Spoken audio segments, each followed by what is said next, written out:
Hola chicos, buenas noches. ¿Me copian? Sí, doctor, buenas noches, le escuchamos. Buenas noches, doctor. Hola, buenas noches. ¿Cómo están?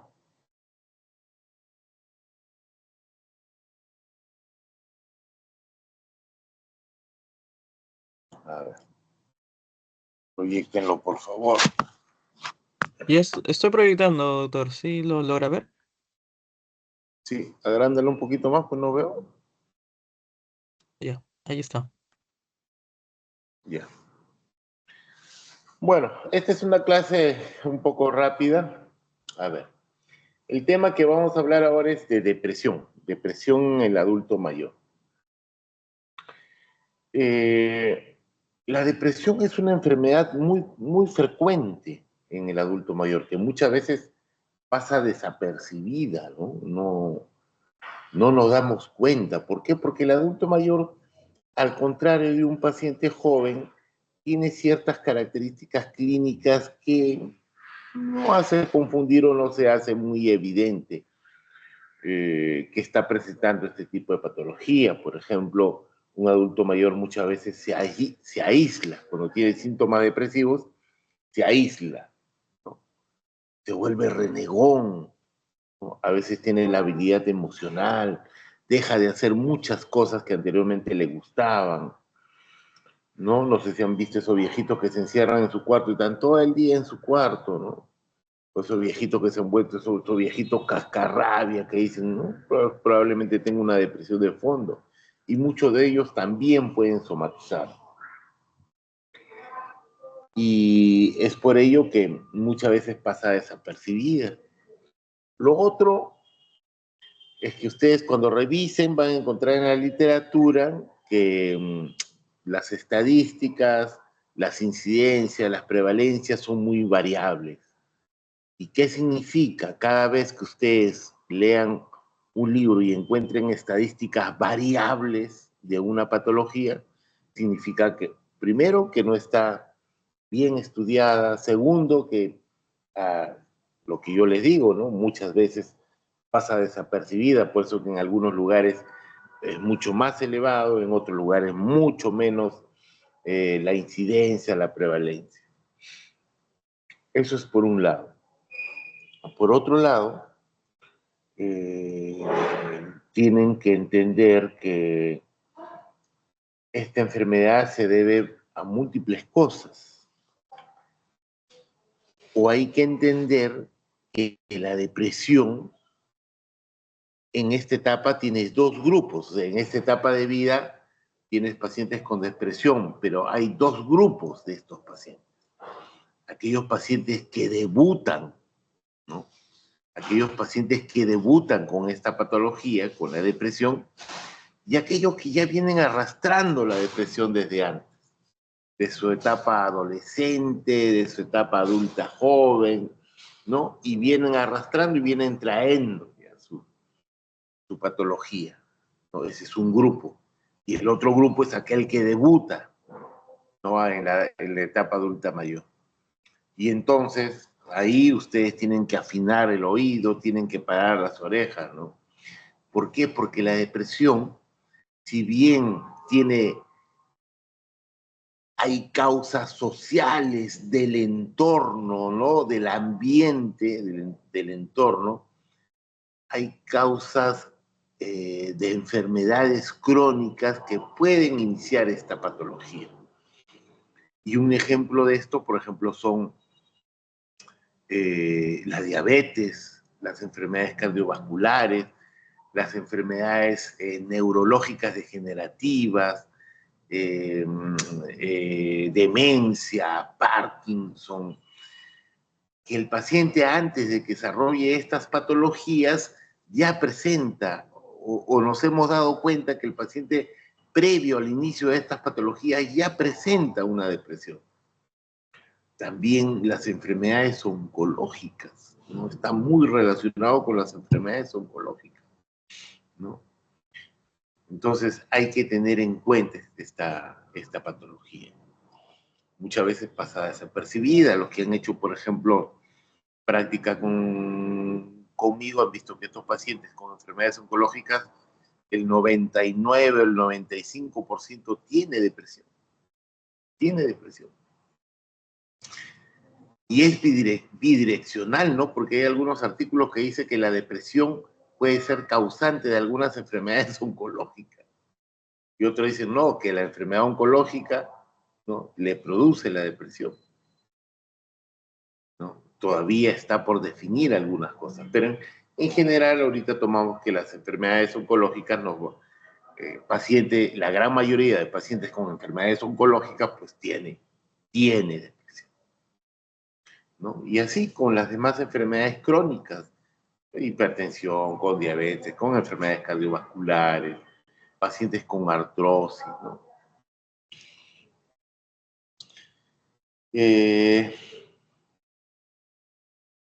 Y básicamente eso con la depresión, ¿no? La depresión es una patología frecuente, es importante que podamos identificarla, ¿no?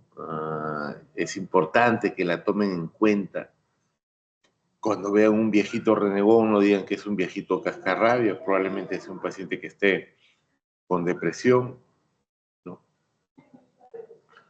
Bueno, a ver, pasa la próxima lámina, por favor. Yocho está, no, Eduardo está proyectando, ¿no? Sí, doctor. Bueno.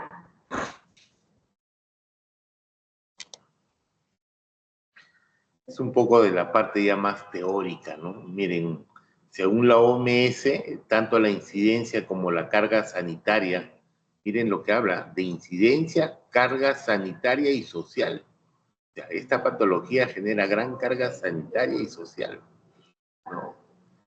Que representa, o sea, que representa las enfermedades depresivas están aumentando y advierte, miren la cantidad, que 1 de cada 5 personas llegará a desarrollar un cuadro depresivo a lo largo de su vida.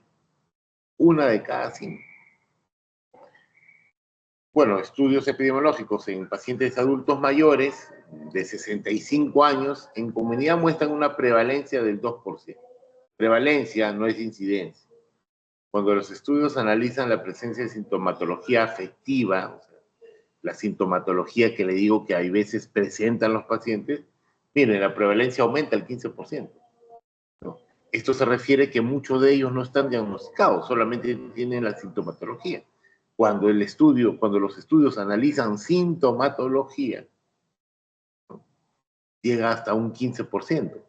Pero cuando van a revisar prevalencia por diagnóstico, miren la gran diferencia, solamente 2%. En población ingresada en unidades de hospitalización aguda, no psiquiátrica, las cifras llegan hasta un 15-40%. Y en la población institucionalizada, o sea, aquel paciente que está en las casas de reposo, en los nursing homes, llega hasta un 10-50%, ¿no? Eso es lo que yo les digo, ¿no? Estas tasas de variabilidad tan grande de 10-50%, de 15-40%, se debe a que hay problemas de hospitalización aguda, no psiquiátrica. Uy, ¿qué pasó? ¿Qué pasó? Ya le di siguiente, doctor. No, ¿qué pasó? ¿Por qué escuchaba mi voz? No, no, doctor. Si escuchaba mi voz como si estuviera reproduciendo o como que si estuviera yendo atrasada. Sí, sí, le escucho bien, Bueno, doctor.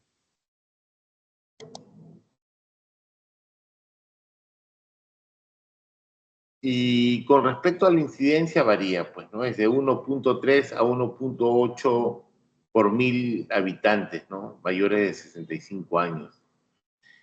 Y también hay que tener en cuenta que el riesgo de recurrencia, ¿no?, definido como un episodio clínico, el riesgo de recurrencia está alrededor del 61-65%. ¿Y recurrencia qué quiere decir? que después de haber yo tenido la enfermedad, culminó mi tratamiento y después de 6 meses me vuelven a reevaluar y nuevamente caigo con el problema, esa es una recaída. Me das de alta, ya no tiene depresión, ya no tiene síntomas depresivos, señor, alta. Me evalúas a los 6, 7, u 8, o 9 o 10 meses y nuevamente empiezo con el problema, esa es una recaída, ¿no?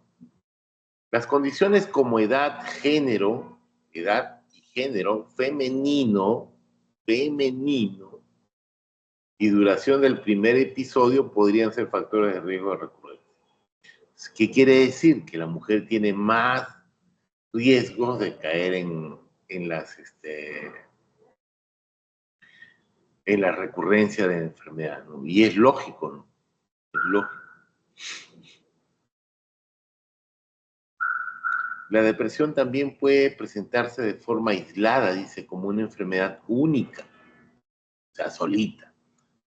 Por ejemplo, acuérdense que en la etapa adulta mayor, nosotros,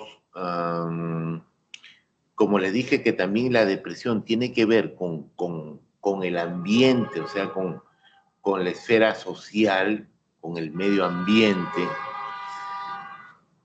Recuérdense que a esta edad, a los 65 años, muchas de las personas están entrando a su jubilación. Muchos de ellos no han programado una jubilación. Entonces salen del trabajo a los cuales han ido 30, 35 años haciendo lo mismo, salen de su trabajo y no saben qué hacer. Se quedan en casa y eso también les puede generar depresión. A esa edad, acuérdense que también se van perdiendo familiares, se van perdiendo amigos, se van perdiendo los hermanos, fallecen, ¿no? Por cualquier enfermedad, por la edad, fallecen los padres, los hijos también empiezan a salir, se van de la casa, ¿no?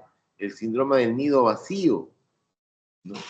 Entonces, eso también puede generar depresión en los adultos mayores, ¿no? Por eso es que dice, la depresión puede presentarse de forma aislada como una enfermedad única, ¿no? Con esas causas. Pero, dice, sin embargo, en el paciente geriátrico suele aparecer asociado a otros problemas clínicos, siendo consecuencia directa de estos. ¿Qué quiere decir? Porque habíamos hablado al inicio.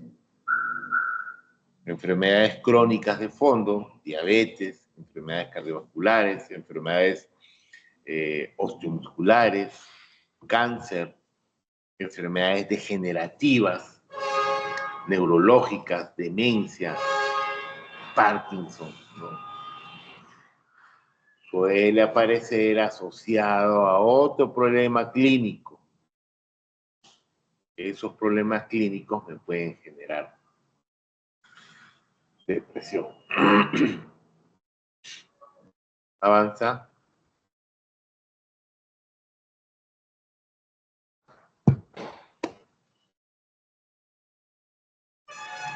Muy bien.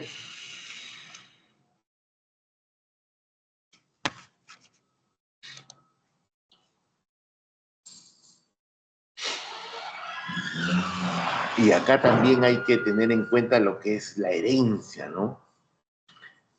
Hay que tener la herencia.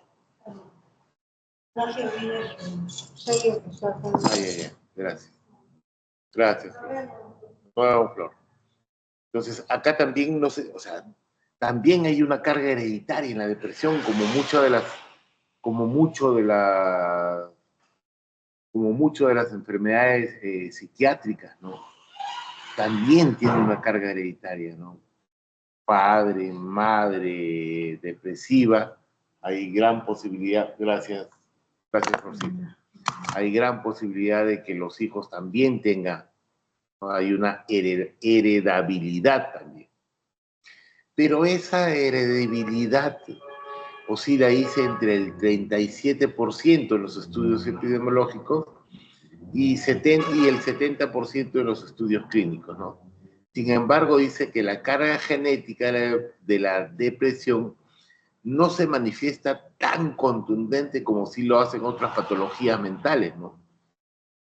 ya saben, si tienen las chicas o los varones, si por ejemplo se van a casar con alguien, pues fíjense que en su familia de su novio o su novia, pues no hay un esquizofrénico, no, no vaya a ser que por ahí salga uno, o sea, hay más carga genética en estas enfermedades mentales, esquizofrenia, en los trastornos bipolares y en los trastornos de déficit de atención por hiperactividad, ¿no? El tan conocido TDAH, ¿no?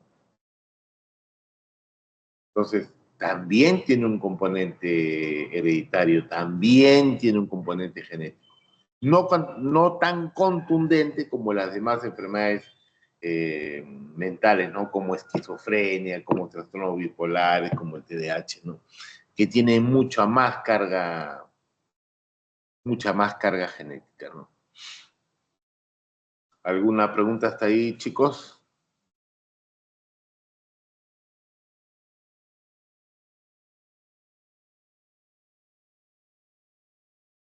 ¿Ninguna pregunta?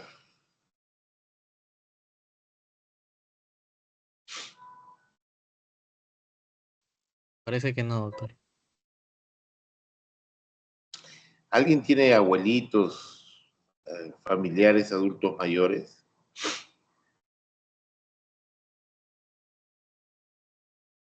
Yo sí, doctor, mi abuelita. Por ahí le han buscado ustedes síntomas depresivos, le han hecho un yesabash, algo. Sí, bueno, por lo general sí, sí está con depresión, por el simple hecho de que también ella tiene una espondilitis La, y evidentemente le duele, por ejemplo, la columna, ¿no? Y bueno, pues se le hace difícil también caminar a veces, independientemente si use su andador. Y bueno, bueno, mi abuela también tiene lo que es el hipotiroidismo y pues ya está un poquito con riesgo de demencia, déficit cognitivo, deterioro cognitivo también. Y y y a veces lo que está. tú, lo que tú cuentas es lo que generalmente sucede con todos nuestros pacientes, nuestros familiares, ¿no? Ujú, Eh, Acuérdate que el dolor está muy relacionado, acuérdense que ya, como le dije anteriormente, ¿no? El dolor es una enfermedad, ¿no? No, el dolor crónico es una enfermedad, ¿no? ¿Por qué? Porque altera muchas esferas de nuestra vida, lo social, lo familiar, lo laboral y todo, ¿no? Pero en los pacientes adultos mayores eso les genera gran ansiedad, ¿no? Que voy a hacer una carga para mi familia, que voy a hacer tal cosa, que no puedo hacer, si eran independientes hasta cierto punto y de ahí por el dolor claudican en su marcha, se vuelven más dependientes, esto les genera gran ansiedad y puede generar la depresión. Y acuérdense que si no mejoran la depresión, el dolor no va a mejorar. En un paciente con dolor y con depresión, lo principal que tienen que ver es que esa depresión esté controlada y que el trastorno del sueño también esté controlado. Si tú logras controlar esas dos aristas, probablemente mejore la,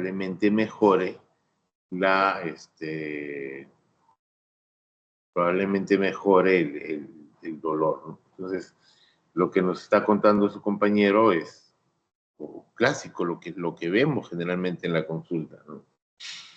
Y es lo que se va a presentar. La geriatría es muy bonita, pero, a ver, tiene que gustarte, pues, ¿no? Tiene que conocer de todo un poco. Ojalá que alguien de ahí, de este grupo, quiera ser geriatra. Ahora tenemos una residente en geriatría acá en el hospital que ha vuelto, ha sido interna en el 2019 y le gustó la geriatría, le gustó los cuidados paliativos, está volviendo a ser residente de la especialidad acá, ¿no? Entonces, espero que todos nosotros hayamos al menos calado en algo, y si no van a hacer la especialidad de geriatría, al menos que cuando vean a un viejito en las diferentes especialidades que tengan o que hagan, recuerden, ¿no? No, a un abuelo, a un adulto mayor, mi forma de verla o mi forma de enfocar al paciente es muy distinta a la de enfocar a un paciente joven, ¿no? A este pacientito lo tengo que ver la parte funcional, mental, social, nutricional, porque si no me quedo corto, ¿no? Muy bien. Avanza.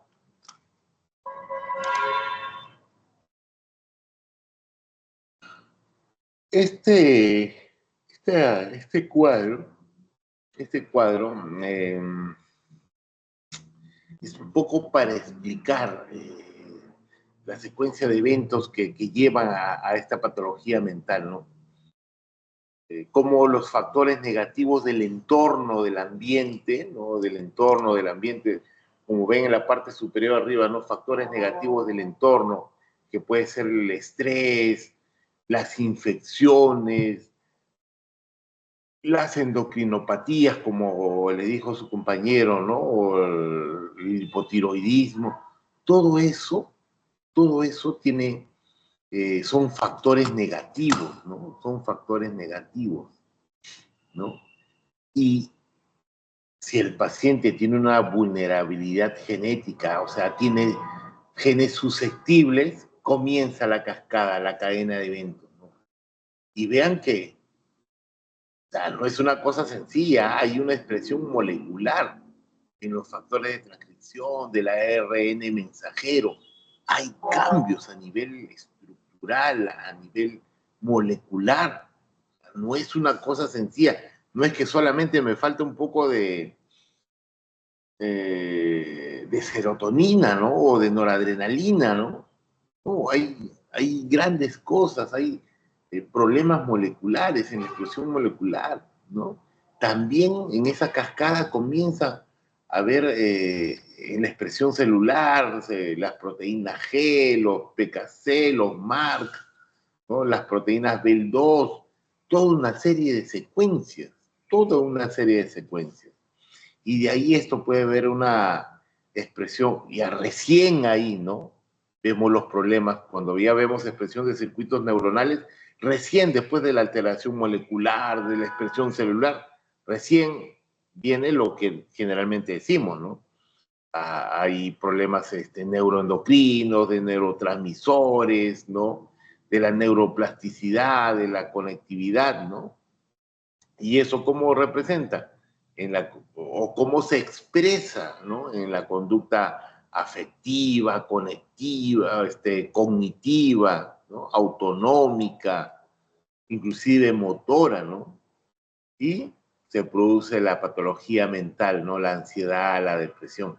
Pero tengan en cuenta que también si hay factores negativos como empieza en la parte superior, también hay factores positivos que pueden hacerle la lucha, por así decirle, a estos factores negativos. Vean acá abajo, en la parte inferior, el cuadrito donde está la terapia farmacológica, la psicoterapia, la actividad física, todo eso son factores positivos. Y si ustedes se dan cuenta en el cuadro, estos factores positivos también pueden actuar, ¿no? Para activar los genes protectores. Miren la importancia que tiene la psicoterapia, que muchas veces pasa desapercibida, y a veces nos incluimos, los médicos somos muy tubulares en nuestra visión, ¿no? Somos muy tubulares, pensamos o creemos inadecuadamente, claro está, que la terapia farmacológica es lo máximo, ¿no? La psicoterapia es importantísima, la actividad física. Vean que la actividad física puede producir, son factores positivos que van a activar a estos genes protectores. De igual manera, en la expresión molecular también, en la expresión celular, ¿no? Entonces, como yo les digo, ¿no? Hay una lucha entre los factores negativos y los factores positivos, ¿no? Bueno, eso es una explicación desde la epigenética, ¿no? depresión.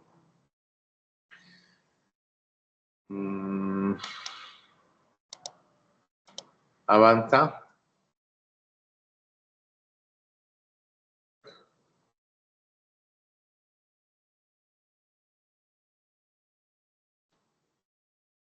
Diabetes mellitus y depresión.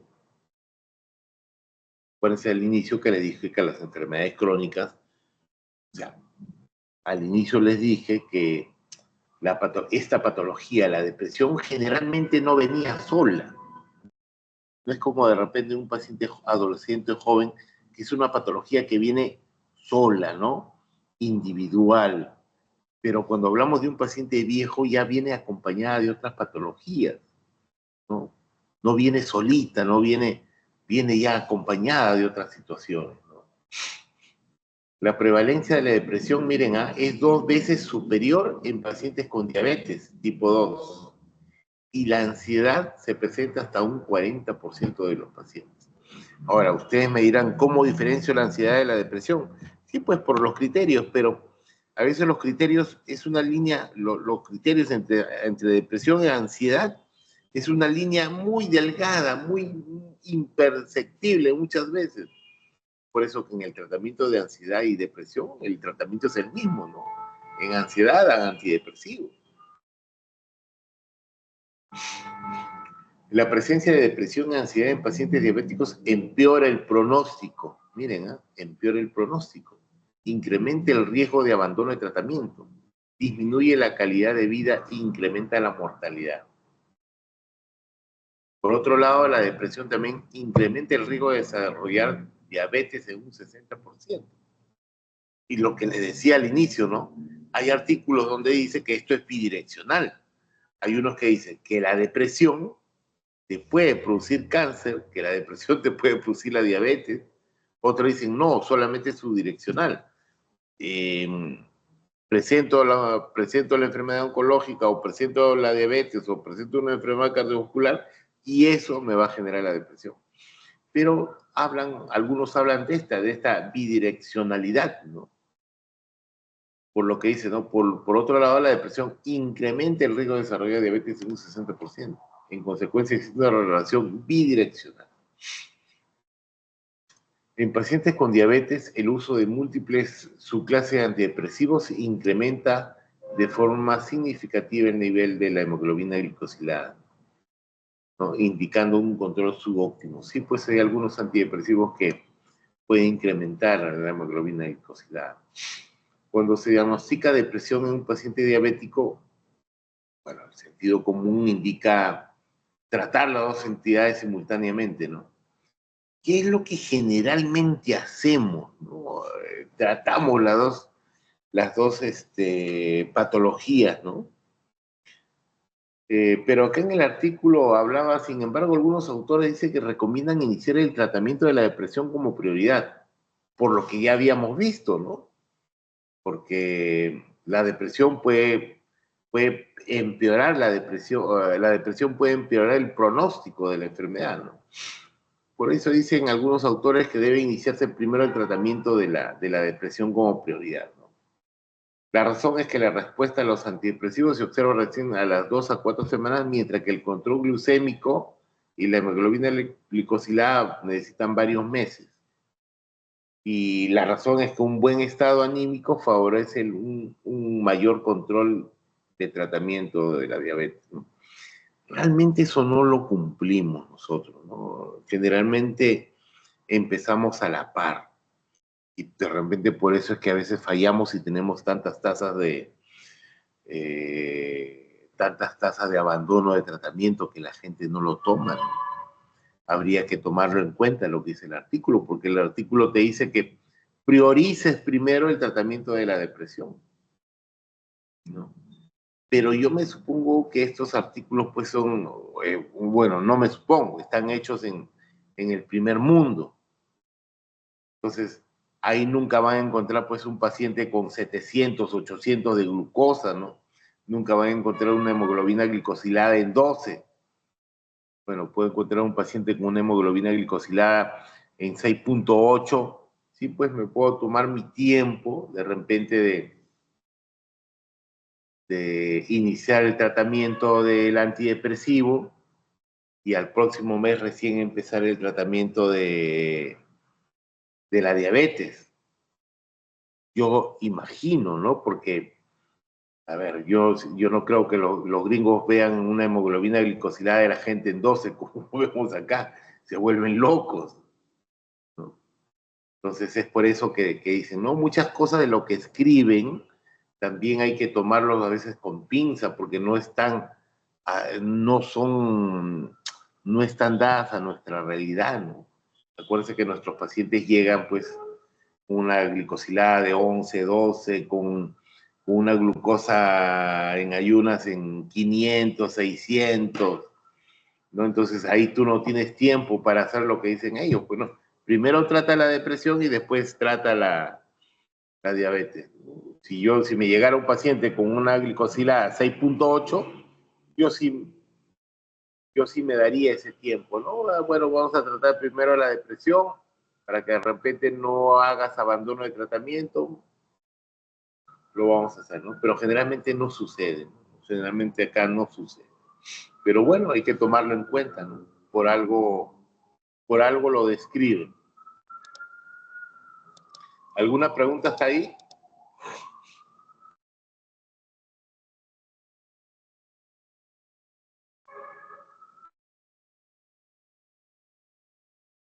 ¿Alguna pregunta?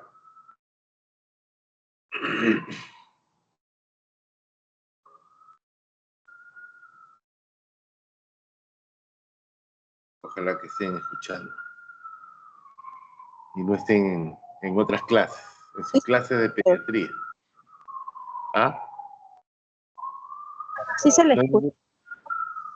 no hay ninguna pregunta? No, doctor. Avanza.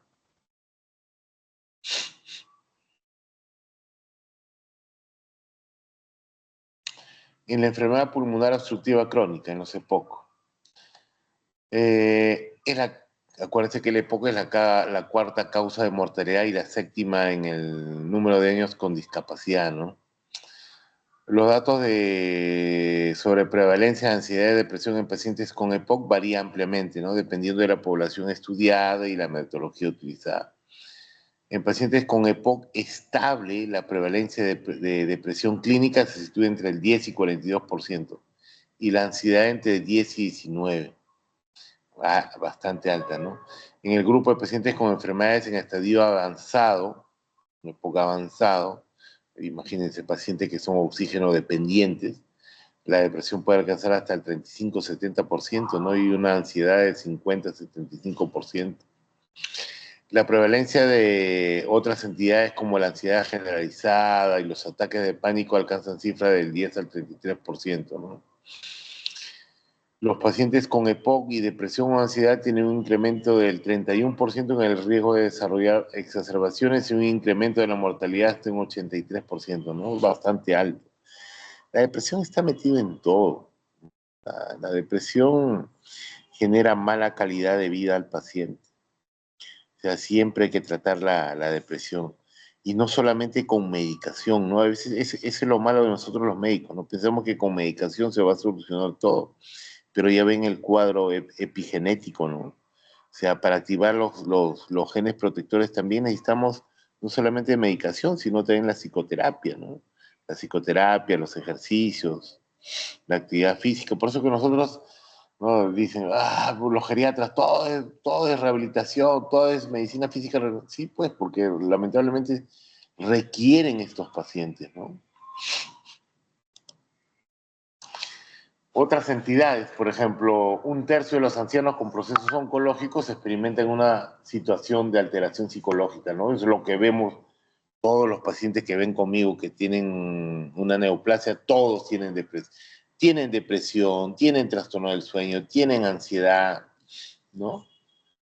En un reciente estudio se encontró que la anedonia, alteraciones en el sueño, dificulta la capacidad de concentración, retardo, agitación, ¿no? Agitación psicomotora y pérdida de energía, ¿no? Que eran los síntomas pues, más relevantes en estos pacientes con cáncer y depresión, ¿no? Los ancianos con enfermedades degenerativas osteoarticulares, o sea, osteoartritis, eran menos activos físicamente, más discapacitados y con mayor grado de dolor que aquellos sin depresión asociada. Lo que les decía, ¿no? Un paciente con dolor que tiene depresión y trastorno del sueño, tienes que manejar la depresión y el trastorno del sueño. O sea, tienes que manejar, porque si no es un círculo vicioso. Depresión, ansiedad, dolor, trastorno del sueño. Depresión, ansiedad, dolor, trastorno del sueño. Si tú no rompes ese círculo vicioso, no va a haber mejoría en el paciente, ¿no? Avanza,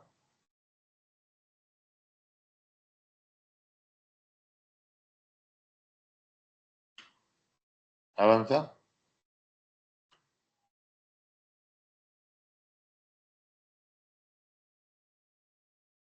Yo he hablado de esto, de otras entidades, ¿no?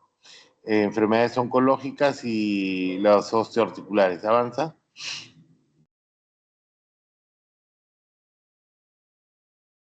El diagnóstico de depresión. Ah, me salté enfermedades cardiovasculares, ¿no?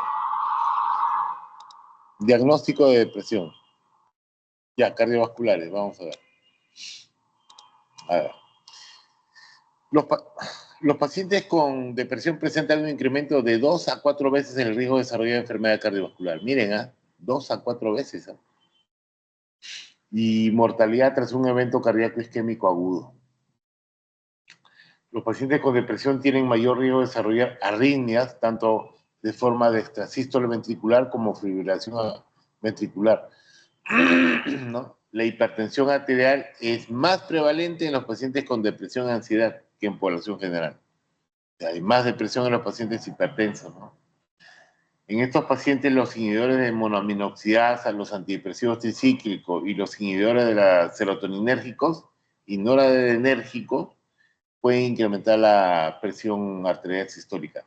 Sí, pues cuando yo tengo un paciente hipertenso no controlado, un paciente hipertenso no controlado, primero tengo que controlar bien la hipertensión para poder iniciar un antidepresivo, ¿no? Porque muchas veces los IRS o los IMAO pueden hacer que no controle adecuadamente la hipertensión. Aquí es lo contrario a lo que vimos en los otros casos, ¿no? Aquí primero tengo que manejar la hipertensión, porque estos medicamentos me pueden generar que no haya un adecuado control de estas patologías, ¿no? La incidencia de hipertensión en pacientes que se encuentran en tratamiento crónico con los inhibidores selectivos de la recaptación de la serotonina es variable y dosis dependiente, ¿no? El desarrollo de crisis hipertensivas se observan en menos del 1% de los pacientes tomando, por ejemplo, duloxetina, desvenlafaxina, ¿no? Los IRS a dosis bajas y con monitorización controlada de la presión arterial son los fármacos de primera elección, pues. Pero cuando yo tengo un paciente que me llega a la consulta que tiene 180, 170 de presión, a ese paciente de arranque no le voy a iniciar el manejo antidepresivo. A la próxima cita, si yo veo que ya controló su hipertensión con la medicación que le estoy dejando, ahí recién inicio el tratamiento antidepresivo. Y ahí vámonos al diagnóstico.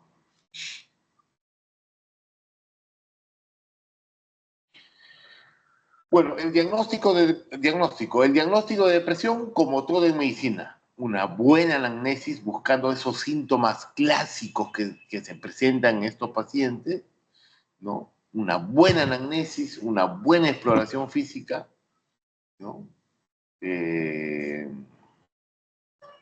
una buena exploración física y de la psicopatología, ¿no? Y los análisis, pues, que generalmente hacemos en geriatría, ¿no? Su hemograma, todos los bioquímicos, el TSH, la vitamina B12, el ácido fólico. Inclusive puede haber pruebas de neuroimagen, ¿no? Muchas veces, o sea, realmente para depresión puro no nos va a ayudar porque generalmente no hay cambios en las neuroimágenes, ¿no? Bueno, por ahí se ha visto que los pacientes con depresión tienen una mayor dilatación de los ventrículos, pero no más, ¿no? Lo más importante es el examen, ¿no? La anamnesis, la exploración física, la exploración psicopatológica, eso es lo más importante. Lógico que, como hemos visto, también puede haber patologías que estén asociadas a la depresión, ¿no? Por eso que también se le pide neuroimagen, ¿no? ¿Qué tal si es una depresión vascular? ¿Qué tal si es un paciente con una demencia y por eso ha desarrollado su depresión? Entonces, sí, de todas maneras son necesarias las pruebas de neuroimagen, ¿no?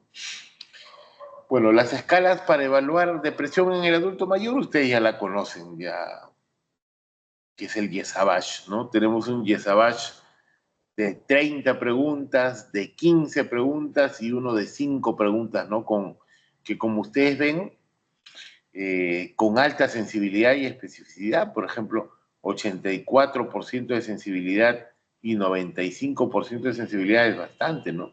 Y cuando eso es de 11 a 14 puntos, por ejemplo, si es mayor de 15 puntos, por ejemplo, la depresión, 80% de sensibilidad y 100% de especificidad, o sea, es bastante, ¿no? Y aparte del IESAVAGE, también hay otras escalas, ¿no? Como el VAS el LDRS, la escala de depresión de Beck, ¿no? O sea, hay otras escalas aparte del Yesavage. El Yesavage es más conocido, es el que fue hecho en España por la Sociedad de Geriatría de España, está validado en castellano.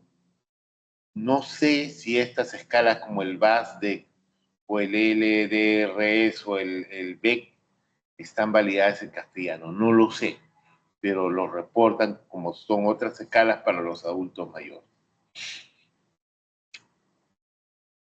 Avanza. Avanza, avanza.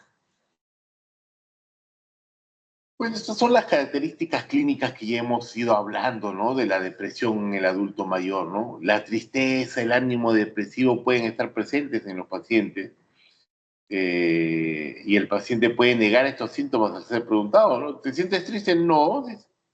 ¿Tienes la habilidad emocional? No. ¿Lloras? No. Pero generalmente a veces para hacer estas preguntas yo considero que no debe hacerse en la primera consulta. Porque decirte estas cosas a una persona que conozco por primera vez es un poco complicado, ¿no?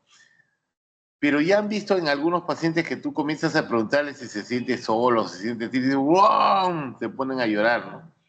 Son pacientes pues de una depresión pues mayor y severa, ¿no? Pero hay algunos pacientes que saben ocultar muy bien su depresión. Con estos años trabajando con los adultos mayores me doy cuenta que hay abuelitos que esconden muy bien, tienen esa capacidad de esconder, cómo lo hacen, ¿no? De esconder esa parte, que no es evidente para la familia, realmente para él, pero ya cuando vas agarrando confianza, ¿no? En la segunda, la tercera consulta, ya hay veces cuando te quedas con él conversando, te das cuenta que no, que ha ocultado muy bien sus síntomas depresivos, ¿no? Que recién ahí se abre se abre contigo, ¿no? Se abre con el médico tratante, ¿no? Los pacientes pueden quejarse más bien de trastornos del apetito y del sueño, ¿no? Hay veces no tienen apetito, pues no tienen hambre, no duermen, lo que vemos siempre, ¿no? No duermen en la noche, no tienen sueño, no pueden dormir, ¿no? ¿Por qué? Porque están pensando qué pasará, qué va a pasar, qué me está pasando, quién se va a hacer cargo de mí, soy una carga para mi familia, ¿no? Por ejemplo, la habilidad emocional, el llanto que dice ahí. Oye, avanza, ¿qué pasó? ¿Te adelantaste? No, ahí,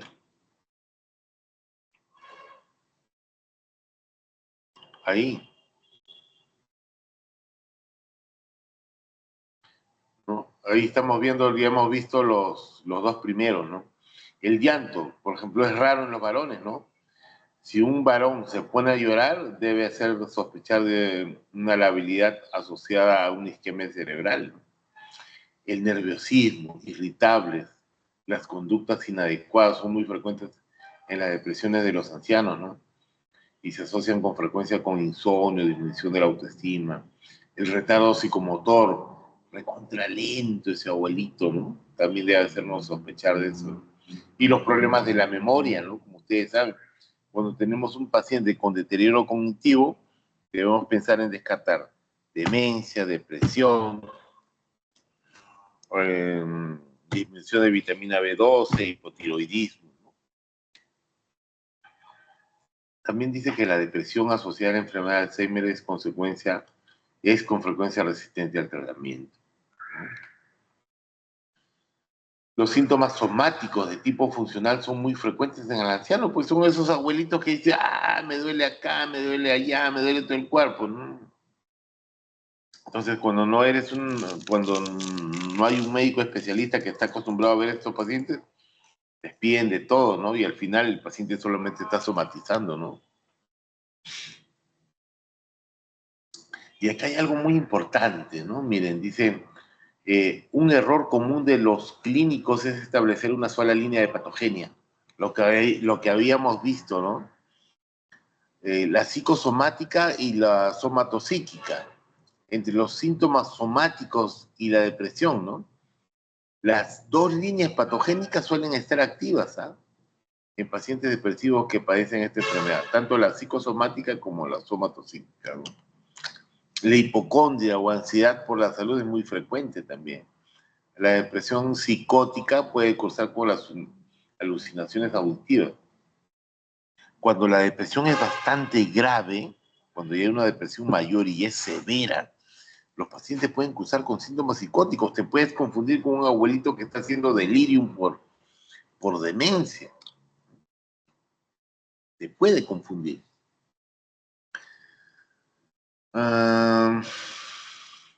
Y la depresión de inicio tardío, o sea, a ver, una persona que no ha desarrollado depresión en su juventud, durante su etapa adulta laboral, durante su etapa adulta mayor, por ejemplo, los 75, los 80 años hace depresión, tienes que pensar, tiene más alteraciones en neuromagia y evoluciona con mayor frecuencia hacia la demencia, ¿no? Entonces, siempre hay que pensar en eso, en los pacientes adultos mayores, ¿no? Sobre todo en estos pacientes que pueden desarrollar al final una demencia. Avanza.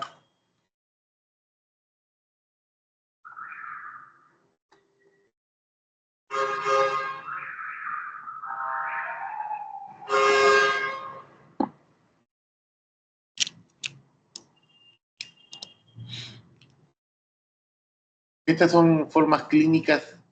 O sea, la depresión tiene también formas clínicas, ¿no? Tiene muchas formas clínicas y específicas en la depresión del anciano, ¿no? Una de ellas es la distimia o depresión menor, ¿no? Está muy frecuentemente asociada a las enfermedades médicas y a los tratamientos a las enfermedades médicas y a los tratamientos que están acá en el cuadro, ¿no? Por ejemplo, ¿qué enfermedades? El alcoholismo, el hipotiroidismo, cáncer, la enfermedad de Cushing, la anemia perniciosa.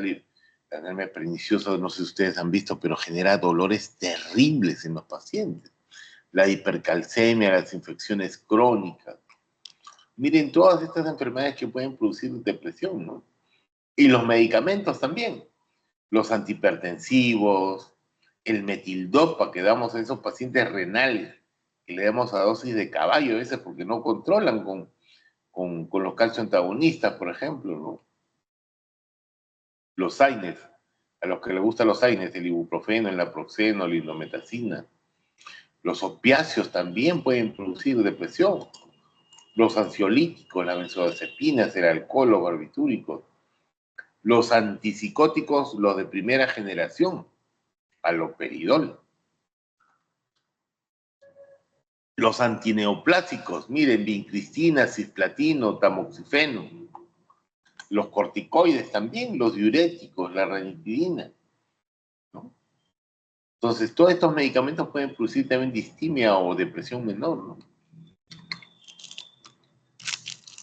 Otra forma clínica de depresión en ancianos son las depresiones con síntomas psicóticos, ¿no? Se presentan con mayor frecuencia pues, en la población anciana y suelen cursar con el enlentecimiento psicomotriz y delirios de culpa, rutina o hipocondria, ruina o hipocondria. En la mujer más frecuentemente, un delirio de persecución, ¿no?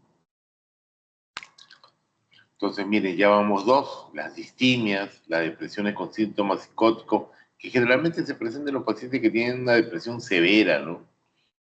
Muchas veces se hace confundir, no sabes qué es un delirio, una causa de qué. Ahí tienes que afinar ahí tu diagnóstico. También está la asociación entre demencia entre depresión y demencia que ya hemos visto, ¿no? En Alzheimer, en las enfermedades por cuerpos de Lewy, en las demencias frontotemporales, en la enfermedad de Parkinson, ¿no? Y lo que les decía, que ahora todavía está en discusión, la depresión. Oye, ¿qué pasó? ¿Por qué no avanza? Avanza.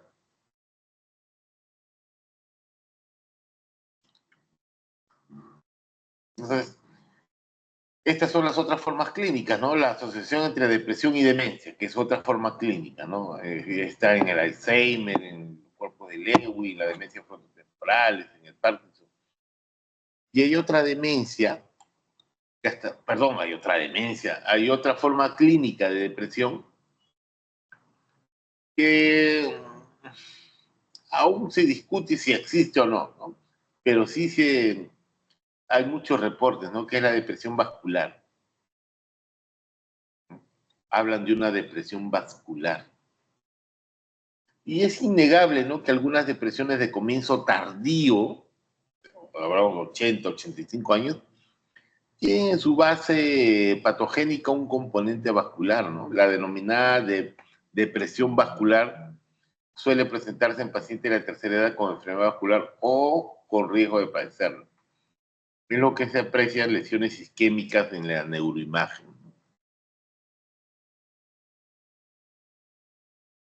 Entonces, esas son las 4 formas clínicas de depresión. Avanza. Ah, y verdad. Avanza.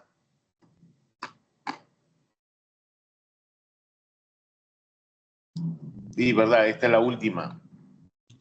La pseudodemencia depresiva, ¿no? La pseudodemencia depresiva, ¿no?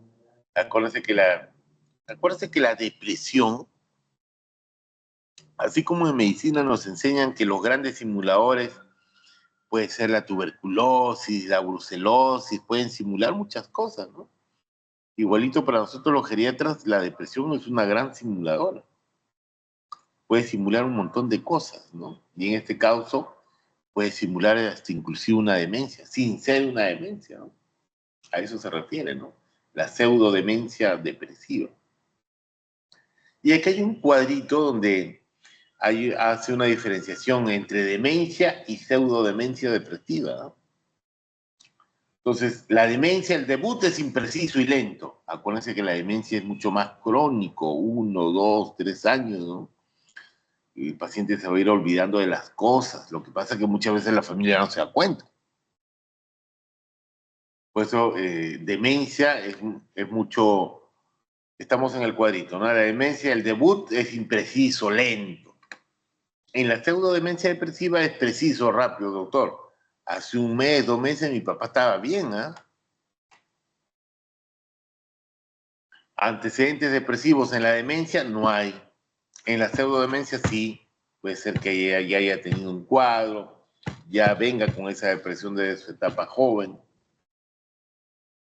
Queja subjetiva perdida. No hay en la demencia, en la pseudodemencia sí.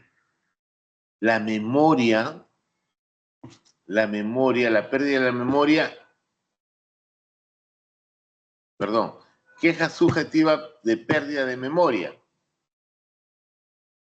Subjetiva, o sea, que el paciente perciba, subjetiva, ¿no? De pérdida de memoria. En la demencia no hay, en la pseudodemencia sí. Variación circadiana, no hay en la demencia, en la pseudodemencia sí. Ideas de culpa, no hay en la demencia, en la pseudodemencia sí.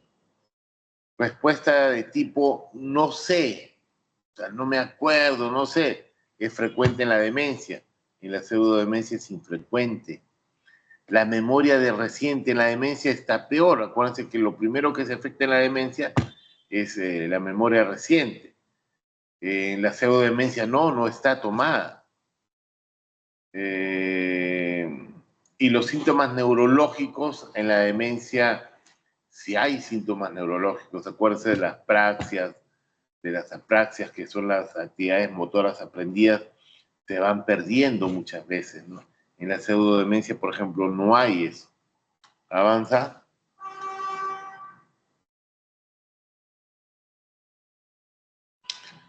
Y ya llegamos al tratamiento. Acuérdense que en geriatría siempre tratamiento farmacológico y tratamiento no farmacológico. Siempre es así.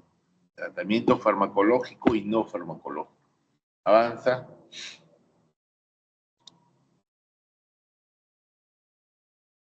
La psicoterapia. Miren cuántos tipos de psicoterapia. Hay mucho más. Así le he puesto lo más común, ¿no? Las terapias conductivo-conductuales, las terapias interpersonales, las terapias de resolución de problemas. Acuérdense en el primer cuadro que vimos que el tratamiento farmacológico, la psicoterapia, la actividad física eran factores protectores, factores positivos que podían activar estos genes protectores.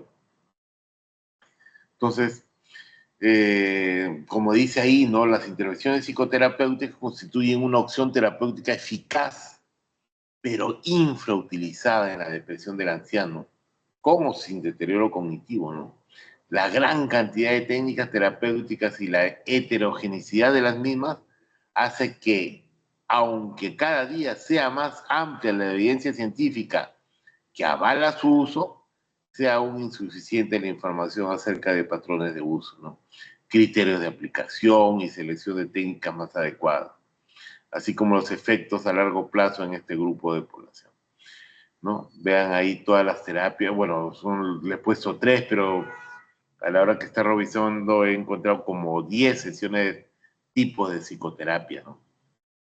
Lo que pasa es que no está muy evidenciado, ¿no? Hay mucho, hay muy poca visualización de este trabajo, por ejemplo, de los psicólogos clínicos, ¿no? Nosotros como médicos generalmente pensamos que todo es medicamento, pero no es así, ¿no? No es así. Y bueno, el tratamiento farmacológico. Y acá solamente vamos a ver los antidepresivos tricíclicos ya no se utilizan. No se utilizan porque avanza, tratamiento farmacológico. Los antidepresivos tricíclicos ya no se utilizan. ¿Por qué? Por sus efectos adversos, sequedad de boca, mareos, desorientación. Lo que pasa, por ejemplo, que es lo que tenemos en nuestro país, la amitriptilina, para que tenga efectos antidepresivos, por lo menos tiene que ser de 100 miligramos para arriba. O sea, utilizar esa cantidad de antidepresivos en un viejo, imposible. Imposible. Entonces, generalmente lo utilizamos para dolores neuropáticos, ¿no? Si ustedes se dan cuenta, utilizamos 25 miligramos, un cuartito, media tabletita, ¿no? Con mucho temor en el adulto mayor. Y los otros antidepresivos son los SIRS, ¿no? Los SIRS, los inhibidores selectivos de la recaptación de la serotonina, ¿no? Entonces, el más común, ustedes ven, por ejemplo, en la consulta, es la sertralina, ¿no? La sertralina y la fluoxetina, que son los que más utilizamos actualmente, ¿no? Pero también está el citalopram, ¿no? Por ejemplo, cuando un paciente tiene un asociado a ansiedad y todas esas cosas, el citalopram va muy bien, ¿no? Y tenemos acá los nuevos, ¿no? Los inhibidores de recaptación de serotonina y noradrenalina, de los dos, ¿no? Aquí el que utilizamos bastante es la duloxetina, porque la duloxetina va muy bien con depresión y dolor neuropático, ¿no? Las guías hablan de depresión y dolor neuropático de elección duloxetina. De ahí viene la venlafaxina, de venlafaxina, ¿no? Y el otro que se utiliza son los antagonistas de auto y heteroreceptores P-sinápticos alfa-2 adenérgicos, ¿no? Y antagonistas de los receptores 5-2 serotoninérgicos, ¿no? Como es la mirtazapina que ustedes ven que utilizamos, ¿no? Muy bien. Avanza. Como le dije, era cortito, ¿no? ¿Cuánto nos hemos demorado? ¿40 minutos? ¿50 minutos? No sé si hay alguna pregunta.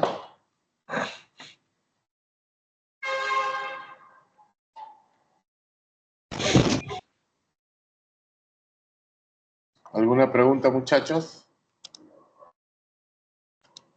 Doctor, buenas noches. Hola. Disculpe, ¿hay un gen específico que se relaciona al desarrollo de la depresión? Bueno, no lo he leído, ¿ah? No, debe ver, o sea, debe haber un gen con nombre propio y todo, pero específico, lo que, por ejemplo, yo he encontrado es en la expresión molecular o en la expresión celular, por ejemplo, hablan de las proteínas G, de las proteínas PKC, de los MARC, ¿no? Del MAP sinasas, de la proteína BCL2. Debe haber un gen específico, pero no lo tengo, o sea, no he buscado específicamente cómo se llama ese gen. Pero acuérdate que ahí en el cuadrito que les puse habla sobre la expresión molecular. Hay factores de transcripción de la ARN mensajero, o sea, debe ver, pero no lo tengo yo a la mano el nombre. Creí que no era tan importante para ustedes el nombre del gen. Está bien, doctor, muchas gracias. Uh-huh. ¿Alguna otra pregunta?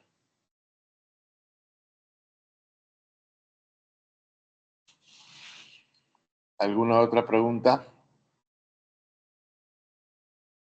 ¿No hay más preguntas? Solamente Trujillo ha preguntado. Creo que Trujillo es el único que ha estado en la clase. Doctor, una pregunta. Sí. No me quedó muy claro cuando presentó lo de diabetes. Creo que mencionó que primero se trataba lo que es la depresión y luego el problema diabético, o se pueden tratar los ambos al mismo tiempo. Claro, lo que dice lo que dicen los artículos de los gringos es que primero se debe tratar la depresión y después empiezas a tratar la diabetes. Porque ellos dicen que para que un paciente pueda entrar, o sea, si yo empiezo a tratar a este paciente sin haber mejorado la depresión, va a haber más tasas de abandono del tratamiento, ¿no? Pero o sea, eso es lo que dicen ellos, o sea, y puede ser cierto para su realidad, porque como yo les decía, ¿no? A los gringos no va a llegar pues un paciente con una hemoglobina glicosilada de 12, 13, ¿no? A los gringos les llegará pues un paciente con hemoglobina glicosilada de 6.6, 6.7, ¿no? Entonces, si yo detecto que tiene depresión, sí, pues me puedo dar el lujo, vamos a manejar su depresión primero, estabilizarlo emocionalmente, para de ahí empezar a manejar a manejar, ¿no? Le inicio el tratamiento antidepresivo, lo cito en 15 días para poder iniciar el tratamiento de la diabetes.